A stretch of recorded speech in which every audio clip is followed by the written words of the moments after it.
பாடத்தை நடத்திவிட்டு கடைசியில் ஒரு ஜோக்கு சொல்கிறது.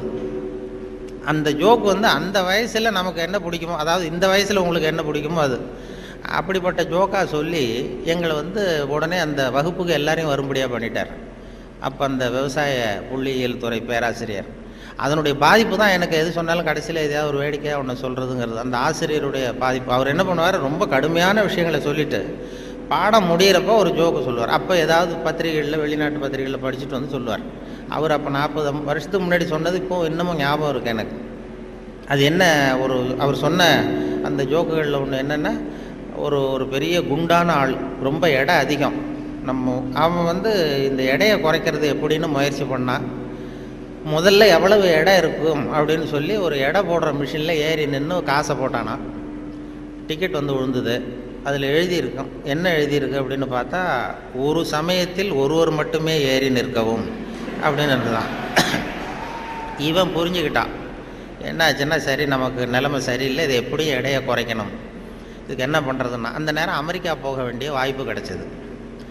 அமெரிக்கா போய் எங்கே சுற்றி பார்த்துக்கிட்டு இருக்கும்போது ஒரு இடத்துல போர்டு போட்டிருந்து தான், உங்கள் எடை குறைய வேண்டுமா இங்கே வாருங்கள் அப்படின்னு விளம்பரம். உடனே இவன் ஆவலாக அங்கே போனான். அங்கே ஒரு இடத்துல அந்த மேனேஜர் மாதிரி ஒரு ரிசப்ஷனில் ஒரு பொண்ணு உட்காந்துருந்தது. என்ன ஏன்னா, நான் இந்தியாவிலேருந்து வந்திருக்கேன், எனக்கு எடை குறையணும் அப்படின்னா, உனக்கு ஆர்டினரி ட்ரீட்மெண்ட் வேணுமா, ஸ்பெஷல் ட்ரீட்மெண்ட் வேணுமா? ஆர்டினரி, டீலக்ஸ்னு 2 ட்ரீட்மெண்ட்டு கொடுக்குறோம் எடையை குறைக்கிறதுக்கு, உனக்கு எது வேணும்னு கேட்டிருக்க அந்த அம்மா. இவன் பார்த்தான், எதுக்கு அனாவசியமாக செலவு, ஆர்டினரி ட்ரீட்மெண்ட்டே போகிறோம் அப்படின்ட்டுருக்கான். அப்படின்னா இந்த பக்கம் போ அந்த ரூமுக்கு அப்படின்னு சொல்லி கதவை திறந்து விட்டு தான் இவன் ஆவலாக உள்ள போயிட்டான். அந்த எடையை குறைக்க வேண்டிய போனால் அங்கே மேஜை, நாற்காலி எல்லாம் செதறி கிடக்கு, அங்கேயும் இங்கேயுமா, ஒரு ஒழுங்காக இல்லை. ஒரு பெரிய ஹால், அதில் அந்த மூலையில் ஒரு பொண்ணு நின்றுட்டு இருக்கு, ஒரு 16 வயசு பொண்ணு நின்றுட்டு இருக்கு, அரைகுறை ஆடையோட. இவனுக்கு என்ன ஆசைன்னா, அந்த பொண்ணை போய் தொடணும்னு ஒரு ஆசை. அதனால் இப்படி சுற்றி சுற்றி ஓடுறான் அந்த மேஜை நாற்காலியை சுற்றி. அந்த பொண்ணு இவன் கையில் அகப்படாமல் அதுவும் தப்பிச்சு ஓடி ஓடி வந்துக்கிட்டு இருக்கு. ஒரு 15 நிமிஷம் துரத்துறான், அதுவும் சுற்றிக்கிட்டே இருக்குது. 15 நிமிஷம் கழித்து இந்த மேனேஜர், அந்த பொண்ணு ட்ரீட்மெண்ட்டே இவ்வளவு தான், ஒரு 10 நாள் இப்படி வந்தீங்கன்னா சரியாக போடும், எடை குறைஞ்சிரும் அப்படின்ட்டு. இவன் வந்தவன் என்ன பண்ணால், சரி ஆர்டினரியே இப்படி இருந்தால் ஸ்பெஷல் ட்ரீட்மெண்ட் எப்படி இருக்கும் அப்படின்னு யோசனை பண்ணான்.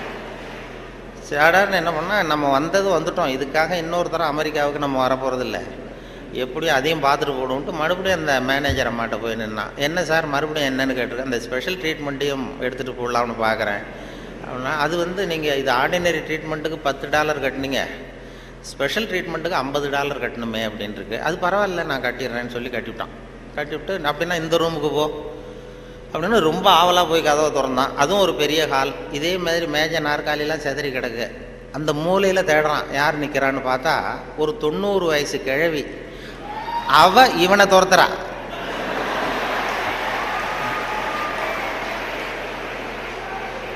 இவன் தப்பிச்சா போறோம்னு சுற்றி சுற்றி ஓடி வரான். சுற்றி வெளியில் விறுவிறுக்க ஓடி போகிறோம் சார் அப்படின்னா, இது ஒரு 4 நாள்லேயே சரியாக போடுங்க உங்களுக்கு அப்படின்ட்டு வந்துட்டான். இதை எங்கள் ஆசிரியர் கோயம்புத்தூர் விவசாய கல்லூரியில் ஒரு கடுமையான பாடத்தை நடத்திவிட்டு, அக்ரிகல்ச்சுரல் ஸ்டாட்டிஸ்டிக்ஸுங்கிற பாடத்தை நடத்திட்டு கடைசியில் சொன்ன ஜோக் அது எங்களுக்கு, அதாவது வகுப்புக்கு தவறாமல் போகணுங்கிறதுக்காக அவர் சொன்னது அது. இப்போ அதனுடைய விளைவு என்னென்னா, இப்போ எனக்கு 45 வருஷம் 50 வருஷம் கழித்து அந்த ஜோக்கு ஞாபகம் இருக்குது, பாடம் மறந்து போச்சு. இப்படி தான் கடுமையான விஷயங்களை நம்மளை பண்ணி சொல்லி கொடுக்கறது வழக்கம். அதே போல் எனக்கு இந்த பொறியியல் துறைக்கும் வர வேண்டிய வாய்ப்பு கிடைச்சிது. நம்ம படித்து முடித்ததுமே சில பேர் எங்கள் பெற்றோர்கள் எல்லாரும் ஆலோசனை பண்ணாங்க, பொறியியலுக்கு அனுப்பலாம், இன்ஜினியர் ஆக்கலாம் பையனை அப்படின்னு. அப்புறம் எல்லாம் இப்போ சில பேர் சொன்னாங்க, அதுக்கெல்லாம் நம்ம பையன் சரியாக வரமாட்டான், அதுக்கெல்லாம் கொஞ்சம் புத்திசாலித்தனம் வேணும் அப்படி இப்படின்னு சொல்லி அதை பண்ணி விட்டாங்க.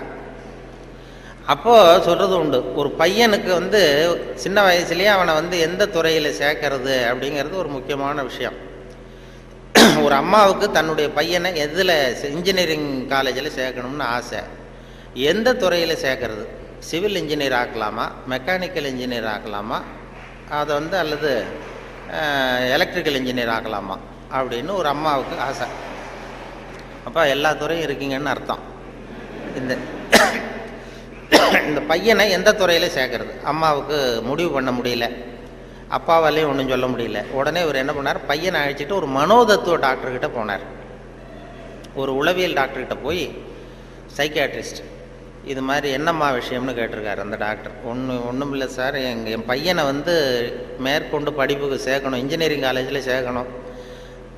சிவில் இன்ஜினியர் தேவலாமா, மெக்கானிக்கல் இன்ஜினியரா, எலக்ட்ரிக்கல் இன்ஜினியரா, எது இவனுடைய சுபாவத்துக்கு தகுந்தாப்புல நீங்கள் வந்து ஒரு துறையை சொன்னீங்கன்னா அது ஈஸியாக இருக்கும் படிக்கிறதுக்கு. அதுதான் உங்களை மன ரீதியாக நீங்கள் ஆராய்ச்சி பண்ணி சொல்லுங்கன்னு அழைச்சிட்டு வந்துருக்கு. இது ஒன்றும் கஷ்டம் இல்லைம்மா, ஈஸியாக கண்டுபிடிச்சிடலாம் அப்படின்னு அந்த டாக்டர் உடனே அந்த பையனை கூப்பிட்டு, என்னப்பா நல்லா இருக்கே அப்படின்னு தட்டி கொடுத்தார். சின்ன பையன் பொடியன். இவனுடைய சுபாவம் என்னங்கிறத நான் ஈஸியாக கண்டுபிடிச்சி சொல்லிடுறேன், அதுக்கு தகுந்தாப்புல இப்போ இருந்தே சொல்லி கொடுத்து நீங்கள் பழக்கி கொண்டு வரலாம் அப்படின்னு சொல்லிட்டு ஒரு நர்ஸை கூப்பிட்டார். நர்ஸுன்னு தான் அந்த அம்மா வந்தது. இந்த பாரு, இது மாதிரி ஒரு மேஜையில் ஒரு சுத்தியல் கொண்டு வந்து வை, ஒரு கொரடு கொண்டு வந்து வை, ஒரு ஸ்க்ரூ டிரைவரை கொண்டு வந்து வை. இந்த பையனை அப்படி கொண்டு வந்து விடுவோம். இவன் சுத்தியலை போய் தொட்டான்னு எடுத்தான்னா ஆசையாக ஏதாவது ஒன்று எடுப்பான். சுத்தியல் எடுத்தான்னா சிவில் இன்ஜினியருக்கு படிக்க வச்சுருவோம், கொரடை எடுத்தான்னா மெக்கானிக்கல் இன்ஜினியருக்கு படிக்க வச்சுருவோம், ஸ்க்ரூ டிரைவர் எடுத்தான்னா எலக்ட்ரிக்கல் இன்ஜினியர் படிக்க வச்சுருவோம். இது அவனுடைய சுபாவத்தை கண்டுபிடிக்கிறது சுலபமான வழி அப்படின்னு டாக்டர் சொல்லிட்டார். ரொம்ப ஈஸியாக அந்த நர்ஸு கொண்டு வந்து ஒரு கொரடு, ஒரு சுத்தியல், கொரடு, ஸ்க்ரூ டிரைவர் வச்சுட்டு அப்படி ஒதுங்கி நின்றுது. பையனை கொண்டு வந்து விட்டாங்க. பையன் என்ன பண்ணா, நேராக போய் அந்த நர்ஸை கட்டி பிடிச்சிக்கிட்டான்.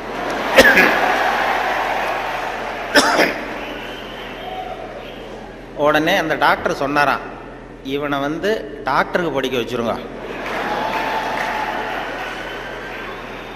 அதுதான் அவன் சுபாவத்துக்கு பொருத்தமாக இருக்கும் அப்படின்னு சொல்லுவாங்க.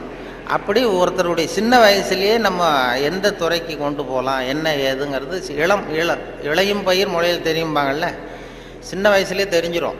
அது பெரிய பெரிய இதெல்லாம் ஒரு பெரிய எழுத்தாளர் மேல்நாட்டில் பிற்காலத்தில் வந்து பெரிய எழுத்தாளர் ஆனாராம். அவருக்கு சின்ன வயசில் படிக்கும் பொழுது ஒரு கட்டுரை எழுத சொல்லியிருக்கிறார் வாத்தியார். என்ன கட்டுரைன்னா விபத்து அப்படின்னு தலைப்பு. விபத்துன்னு சொல்லி ஒரு கட்டுரை அல்லது கதை எழுதுங்கன்னு சொல்லியிருக்கார். இந்த சின்ன பையனாக இருக்கும்போது எழுதினானா. அவன் பிற்காலத்தில் பெரிய நாவலிஸ்ட், பெரிய எழுத்தாளர் ஆனான். சின்ன வயசுலேயே அவன் விபத்துங்கிற தலைப்புக்கு என்ன எழுதுனா, ஒவ்வொரு வரியிலையும் ஒவ்வொரு திருப்பம். அதாவது ஒரு 10வது மாடியில் ஒருத்தன் வெள்ளை அடிச்சுக்கிட்டு இருந்தான் அப்படின்னு எழுதுகிறான். 10வது மாடியில் வெளிப்பக்கமாக நின்றுக்கிட்டு ஒருத்தன் வெள்ளை அடிச்சுக்கிட்டு இருந்தான். துரதிர்ஷ்டவசமாக அந்த வெள்ளை அடித்தவன் கால் தவறி கீழே விழுகிறான், விழுந்துக்கிட்டு இருக்கான். அதிர்ஷ்டவசமாக அந்த நேரம் சாலையில் ஒரு வைக்கோல் வண்டி வந்து கொண்டிருந்தது. அடுத்த வரி. அடுத்தது, துரதிர்ஷ்டவசமாக அந்த வைக்கோலின் நடுவே ஒரு கடப்பாரை சொருகியிருந்தார்கள். அதிர்ஷ்டவசமாக இவன் அந்த கடப்பாறையில் விழவில்லை. துரதிர்ஷ்டவசமாக அவன் வைக்கோலிலும் விழாமல் தரையில் விழுந்து செத்து போட்டான் அப்படின்னு. இந்த ஆள் இதை எழுதினவன் பிற்காலத்தில் பெரிய எழுத்தாளர் ஆகிட்டாரான், பெரிய இதாகி. அப்படி வந்து சுபாவம் வந்து சின்ன வயசுலேயே தெரியும் யார் யாருக்கு என்ன அப்படின்னு சொல்லி. நமக்கெல்லாம் அது இந்த இப்போ நம்ம ஆசிரியர்களுக்கே சில சுபாவங்கள் உண்டு. அது உங்களுக்கெல்லாம் தெரிஞ்ச விஷயமா இருக்கும். ஒவ்வொரு அவங்கவுங்க துறை சம்மந்தப்பட்ட இதாக இருக்கும். அதாவது ஒரு 3 பேராசிரியர்கள் ஒரு ஊருக்கு போனாங்க. ஒரு பெரிய பல்கலைக்கழகத்தில் இது மாதிரி பேசுறதுக்கு 3 துறை பேராசிரியர்கள் போனாங்க. ஒரு உடற்பயிற்சி ஆசிரியர், ஒரு ஃபிசிக்ஸ் பேராசிரியர், ஒரு கணக்கு வாத்தியார், 3 பேரும் போனாங்க. கணித பேராசிரியர். இது மாதிரி ஒரு விழாவில் பேசி முடித்ததும் கொண்டு போய் கெஸ்ட் ஹவுஸில் 3 பேரையும் தங்க வச்சாங்க. நாளைக்கு மறுநாள் அவங்க ஊருக்கு போகணும். இது மாதிரி விழாவில் கலந்துக்கிட்டு முடிஞ்சதும் கணித பேராசிரியருக்கு ஒரு ரூம், இவருக்கு அந்த ஃபிசிக்ஸ் பேராசிரியருக்கு ஒரு ரூமு, உடற்பயிற்சி ஆசிரியருக்கு ஒரு ரூம் போட்டு கொடுத்தாச்சு. இது மேல்நாட்டில் நடந்தது. அதனால் என்னென்னா அவங்களுக்கு அந்த ஆகாரம்லாம் டப்பாவிலே வச்சுருக்குறாங்க. அந்த டப்பாவில் டின்னு ஃபுட்டுங்கிறாங்கல்ல, அது மாதிரி டின்னில் அடைச்சி அவங்க ரூமில் வேண்டிய ஆகாரமெல்லாம் வச்சு கொடுத்து கொண்டு போய் விட்டு வந்துட்டாங்க. அந்த வந்துட்டு மறுநாள் காலையில் எழுந்திரிச்சார் இந்த ஆர்கனைசர். அப்போ தான் அவருக்கு அப்படியே பதறி போயிட்டார். ராத்திரி அந்த 3 பேராசிரியர்களுக்கும் 3 டப்பாவில் உணவு கொடுத்தோம், ஆகாரம். அதை திறக்கிறதுக்கான கருவியை கொடுக்காமல் வந்துட்டோம். திறக்கிறதுக்கு ஒரு பொருள் அது இல்லாமல் கொடுத்தோம். எப்படி அவங்க டப்பாவை திறந்தாங்களா சாப்பிட்டாங்களா என்னன்னு தெரியல அப்படின்னு இவர் பதறி போய் விடிஞ்சதும் ஓடுறாரு விழுந்தடிச்சு. இந்த வரவேற்றவர் ஓடி போய் முதல்ல அந்த உடற்பயிற்சி ஆசிரியர் கதவை திறந்தாராம். ரூமை திறந்தா அவர் நிம்மதியாக தூங்கிட்டு இருக்கார். டப்பா திறந்து கிடக்கு, சாப்பிட்ருக்காரு. சாப்பிட்டுட்டு நிம்மதியாக தூங்கிட்டு இருக்காரு. உடனே இவர் போய் தட்டி எழுப்பி, எப்படி சார் அந்த டப்பாவை திறந்தீங்க, அந்த இதை கொடுக்கலையே நாங்கள் உங்களுக்கு அப்படின்னு. இது என்ன சார், உடல் பலம் தான் சார் முக்கியம், டப்பாவை பலம் ஓங்கி கீழே அடித்தேன் திறந்துட்டுது, அது என்ன பெரிய காரியம் அப்படின்னு சொல்லி உடற்பயிற்சி செஞ்சுட்டேன், அதனால் சாப்பிட்டேன் இருக்கார். பரவாயில்ல சார் அப்படின்னு சொல்லி அடுத்த ரூமுக்கு ஓடிருக்கார். அங்கே ஃபிசிக்ஸ் வாத்தியார் உட்காந்துருக்கார். அவரும் அதே மாதிரி நிம்மதியாக தூங்கியிருக்காரு. இது டப்பா திறந்து கிடக்கு. போய் திறந்து, எப்படி சார் திறந்தீங்க நீங்கள் டப்பாவை அப்படின்னா, அது என்ன சார், எந்த இடத்துல ப்ரெஷர் கொடுக்கணும்னு எனக்கு தெரியும், அந்த இடத்துல அழுத்தினா திறந்துட்டுது டப்பா, அது எனக்கு நமக்கு டெக்னிக்கு வந்தது தானே அப்படின்னு அந்த திறந்து சாப்பிட்டேன்ட்டார். இவர் அப்பாடா நிம்மதியாக போச்சு. அடுத்தது கணக்கு வாத்தியார் ரூமுக்கு ஓடினார். அங்கே போனால் அவர் தூங்கவும் இல்லை, டப்பாவும் திறக்கலை, மூடியே இருக்கு. என்ன பண்ணுறீங்க அப்படின்னு சொல்லி அந்த கணக்கு ஏதோ ஒரு எழுதிட்டு இருக்காரு பேப்பரில். கணக்கு வாத்தியார், என்ன சார் பண்ணிகிட்டு இருக்கீங்க அப்படின்னு கேட்டிருக்காரு. அவர் ஒன்றும் இல்லை, அஸ்யூம் தி டப்பா இஸ் ஓப்பன் அப்படின்னு சொல்லி மேற்கொண்டு கணக்கு போட்டுக்கிட்டு இருக்காரு சார் அப்படின்னாராம். இது ஒவ்வொருத்தருக்கும் ஒரு சுபாவங்கிறது அது இயல்பாக அமையிறது. ஆசிரியர்களுக்கு வந்து எல்லாருக்குமே வந்து அப்படி அமையிறது. என்னோட படித்தவர்கள் இன்றைக்கி பல பேர், ஒருத்தன் தான் சின்ன வயசில் ஒரு பையன் ஜானகிராமன் ஒருத்தன் பக்கத்தில் என்ன பென்சிலாலேயே குத்திக்கிட்டு இருப்பான். இன்றைக்கி அவன் கும்பகோணத்தில் இன்றைக்கி பெரிய டாக்டர், எல்லாருக்கும் ஊசி போட்டுக்கிட்டுறான். அப்படி சின்ன வயசுலேயே சுபாவம், அவங்க யார் யார் எப்படி வருவாங்க அப்படின்னு தெரியும். அந்த அவங்களுடைய அந்த படிக்கும் பொழுதே அந்த இது தெரியும். என்னோட படித்தவர்கள் நிறைய பேர் அது மாதிரி ஒவ்வொரு துறையில் வந்திருக்கிறாங்க. சில பேர் வந்து இந்த நான் சொன்னது மாதிரி மேல்நாட்டில் ஒரு பெரிய பிரபலமான வக்கீல், அந்த வக்கீல் வந்து சின்ன வயசு அவர்கிட்ட வாதாடுறதுக்கு எல்லாரும் பயப்படுவாங்களாம். அந்த வக்கீல் சின்ன வயசில் எப்படி இருந்தான் அப்படின்னு சொல்லி அவங்க அம்மா சொல்லியிருக்கிறாங்க ஒரு பேட்டியில். அவங்க இந்த பையன் இவன் சின்ன வயசுலேயே வருங்காலத்தில் பெரிய வக்கீல் ஆகிடுவான்னு எனக்கு தெரியும் அப்படின்னு சொல்லியிருக்கிறாங்க. என்ன பண்ணான்னா, அப்பா வந்து பேப்பர் படிச்சுட்டு உட்காந்துருக்காரு, அம்மா சமயக்கட்டில் இருக்கிறாங்க. இவன் பையன் அவன் ரூமில் இங்கே ஏதோ பண்ணிகிட்டு இருக்கான். ஒரு பூனை வீல்னு கத்திக்கிட்டு இருக்கு. அம்மா கதறிக்கிட்டு இருக்க ஒரு பூனை. உடனே அம்மாவுக்கு புரிஞ்சு போச்சு, டேய் அந்த பூனை வாழை பிடிச்சி இழுக்காதரா அப்படின்னு கத்திருக்கு அந்த அம்மா. பூனை வாழை பிடிச்சி இழுக்காதரான்னு. ஆமாம், இங்கேயும் சில பூனைகள் இருக்கு, அது வாழை யாரும் பிடிச்சி இழுத்துறாதீங்க. அது